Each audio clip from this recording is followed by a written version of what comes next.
ಸಾಕಷ್ಟು ಕನಸನ್ನು ಕಟ್ಕೊಂಡಿದ್ದೀವಿ, ಇಂಥ ಅಭಿವೃದ್ಧಿ ಮಾಡಬೇಕು ನೂತನ ಸಂಸ್ಥೆಗೆ ಸಲಹೆಗಳನ್ನ ನೋಡಿ. ಅವರು ದೊಡ್ಡವರಿದ್ದಾರೆ, ಹಿರಿಯರಿದ್ದಾರೆ, ಮೇಧಾವಿಗಳಿದ್ದಾರೆ, ನೀವು ತಿಳಿಸಿದಂತೆ ಬಹಳಷ್ಟು ದೊಡ್ಡ ಹೃದಯವಂತರು.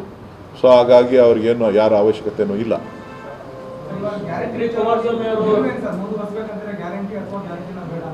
ಗ್ಯಾರಂಟಿಗಳು ರಾಜ್ಯ ಸರ್ಕಾರದ ಗ್ಯಾರಂಟಿಗಳು ಮುಂದುವರುತ್ತದೆ, ಅದು ಅಬಾಧಿತ, ಅದಕ್ಕೂ ಇದಕ್ಕೂ ಸಂಬಂಧ ಇಲ್ಲ. ಮರ್ತುಬಿಟ್ಟೆ, ಕುಮಾರಸ್ವಾಮಿ ಅವರಿಗೆ ಈ ಜಿಲ್ಲೆಯನ್ನು ಪ್ರತಿನಿಧಿಸ್ತಾ ಇದ್ದಂಥವರು ಮಂಡ್ಯಗೆ ಹೋಗಿ ನಿಂತಿದ್ದರು. ಅವರು ಕೇಂದ್ರದ ಸಚಿವರಾಗಿದ್ದಾರೆ. ಅವ್ರಿಗೆ ಮತ್ತು ಕರ್ನಾಟಕದಿಂದ 5 ಜನ ಮಂತ್ರಿಗಳೇನಾಗಿದ್ದಾರೆ, ವಿಶೇಷವಾಗಿ ಸೋಮಣ್ಣವರು, ಅವರು ಕೂಡ ನಮ್ಮ ಜಿಲ್ಲೆಯವರೇನೇ. ಅವರೆಲ್ಲರಿಗೂ ಕೂಡ ಅಭಿನಂದನೆಗಳನ್ನು ಸಲ್ಲಿಸ್ತೇನೆ.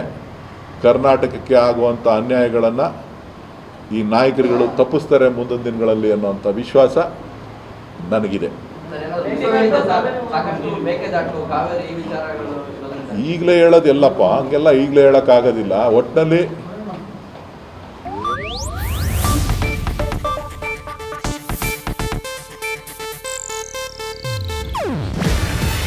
ಇದು ಏಷ್ಯಾನೆಟ್ ನ್ಯೂಸ್ ನೆಟ್ವರ್ಕ್ ಪ್ರಸ್ತುತಿ. ನೀವು ನೋಡ್ತಿದ್ದೀರಾ ಏಷ್ಯಾನೆಟ್ ಸುವರ್ಣ ನ್ಯೂಸ್.